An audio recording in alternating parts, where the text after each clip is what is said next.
फिल्में होगी, सब में यही है, टीम तो है ही है। राइटर लिखता है, वो कंपोज का म्यूज़िक डायरेक्टर अगर कंपोज करता है, म्यूज़िक वाला म्यूज़िक करता है, गाने वाला गाता है, फिर राइट चीज़ डिलीवर होती है। सम टाइम म्यूज़िक वीडियो अच्छा बनता है, कभी नहीं बनता है। अब टाइम की बात है तो कई बार ये बात डिस्कस भी हुई है, जब अंग्रेज़ी बीट गाना आया तो वो मुझे सबसे ऐसे लगा कि हनी ने बोला कि यार मैं एल्बम कर रहा हूँ, इसमें एक गाना करना है बाजी। तो मुझे लगा कि यार हनी की एल्बम है, एक फेवर ही है इसके लिए।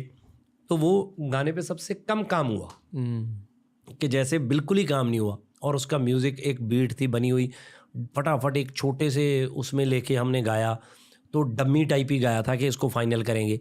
उसके लास्ट जो अंतरा था, हम पंजाबी में हमेशा लास्ट अंतरे में, लास्ट पैराग्राफ में राइटर का नाम डाल देते हैं। उस राइटर का नाम ही नहीं है वीत बलजीत का उसमें।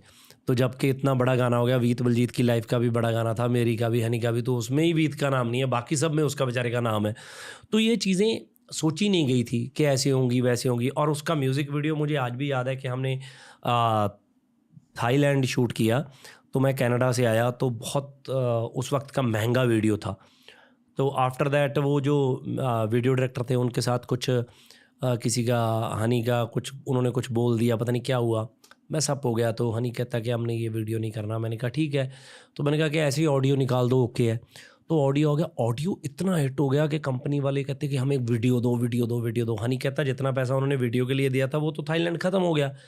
तो कहता यहाँ पे बाजी कर लेते हैं। तो 50-60 हज़ार में उसका वीडियो बना। ठीक है, वो हम स्कूटर लेके खड़े हैं, ये वो ब्ला ब्ला, और वो इतना हिट हो गया गाना। बाद में कॉकटेल में आ गया, कहाँ तक चला गया। मतलब हिट का कोई फार्मूला नहीं है, हिट का कोई फार्मूला नहीं है। वो टीम एफर्ट थी, वो उसने किया, मैंने किया, चाहे हमने मजाक में किया, लाइट हार्ट किया। बट अब मैं बोलूँ कि मैंने ही गाया अच्छा, हनी बोले मैंने बीट बनाई अच्छी, राइटर बोलेगा कि मैंने लिखा अच्छा, अगर पंच ना लिखता अंग्रेजी बीट थे। तो ये सबकी एफर्ट है जो कॉमन है, वो चाहे कोई बंदा माने चाहे ना माने, बट ये सबकी एफर्ट है। हनी बाजी आए थे शो पर, हाँ, आपने मीम्स देखे हैं क्या उस शो के? उन्होंने कहा कि आपको दिल्ली में लेके जाऊंगा, कुछ दिखाऊंगा, कुछ महसूस कराऊंगा। अच्छा, एक बड़ा मीम बन चुका था वो। अच्छा।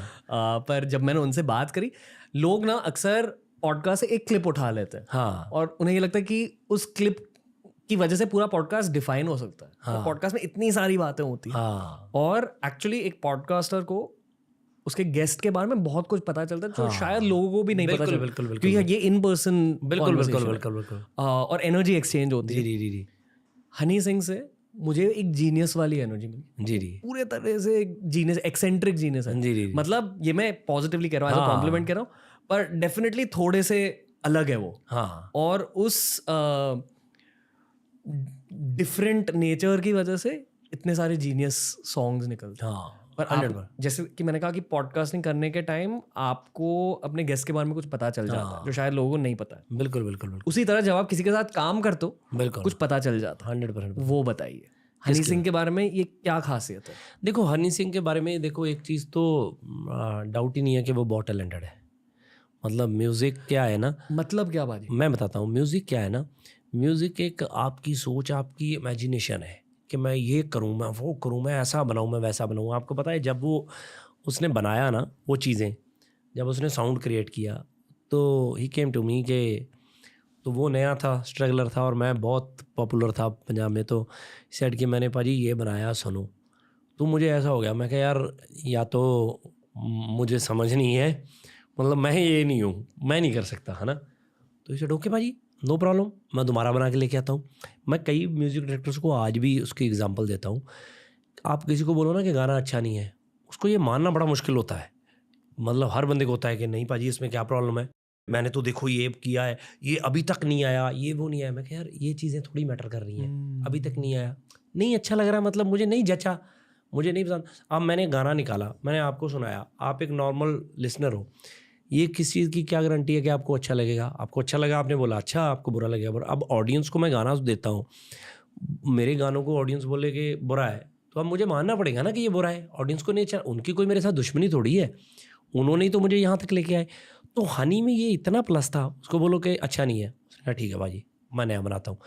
वो कम से कम 4-5 बार मेरे को ले आया, बना के लेके। एंड उसका एक ही बात थी, भाजी कोई बात नहीं, हम बनाएंगे, आपकी लाइफ का सबसे हिट बनाएंगे, आपकी लाइफ का सबसे हिट बनाएंगे, करते हैं। और उसने किया और उसने गाना बनाया। उसने मेरे बहुत से गाने बनाए जो आज तक मतलब यहाँ पे बॉम्बे तक भी मैं देखता हूँ, अंग्रेज़ी बीट आज तक भी वैसे ही चल रहा है, वो चीज़ें चल रही हैं। तो उसने बहुत सी क्रिएट की। सो वो चीज़ें थी जो वो जिस चीज़ के साथ वो आया था, जिस पैशन के साथ वो आया था, वो अपने मर्ज़ी से काम करता था कि मैंने यही करना है।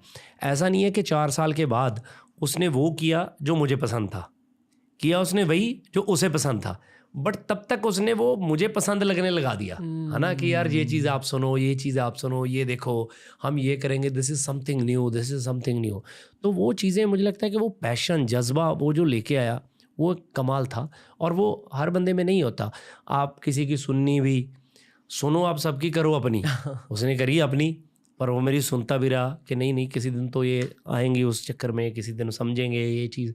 तो हमें टाइम लगा, बट हमने वो चीज़ समझी और आज तक वो बंदा बना रहा है अच्छे गाने। मतलब टैलेंटेड भी थे, उनके दिल में पैशन भी था बहुत और फीडबैक भी लेते थे।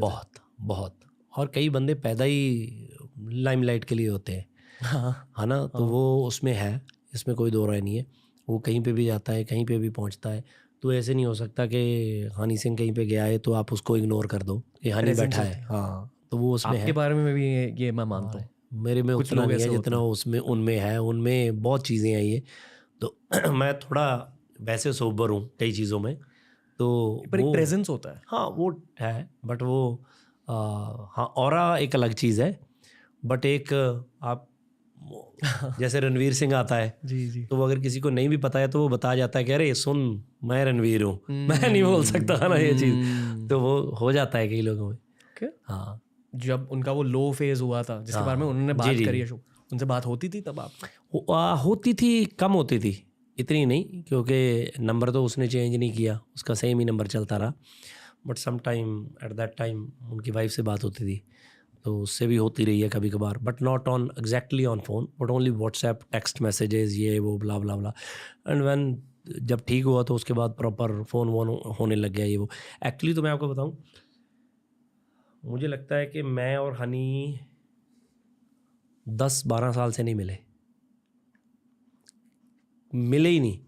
तो अभी भी वो एक एल्बम कर रहा है, तो जिसमें उसने मुझे बोला कि भाई गाना करना ही करना है, हमने इतने टाइम से गाना नहीं किया, तो मैंने गाना बनाया है, प्लीज़ आप आओ। तो कम से कम मुझे लगता है कि 1 साल हो गया इसको प्लान करते हुए कि मैं इस दिन दिल्ली आऊँगा, मैं उस दिन दिल्ली आऊँगा। कभी मेरा प्लान कैंसिल हो जाता है, 2 बार 3 बार मेरा प्लान बना। मैंने उसको बोला कि मैं इस डेट को आ रहा हूँ, कहता पाजी मैं न्यूयॉर्क में हूँ, मेरा ये है। मैं कहा यार, मैं फिर उसको बोला कि ये आ रहा हूँ, वो नहीं है। तो मैंने फिर वो बोलता पाजी मैं अब 2 महीने यहाँ पे हूँ। मैं कहा मैं नहीं हूँ, अभी ये नहीं हूँ। तो बिलीव करना अभी तक वो नहीं हुआ। तो अभी मैंने उसको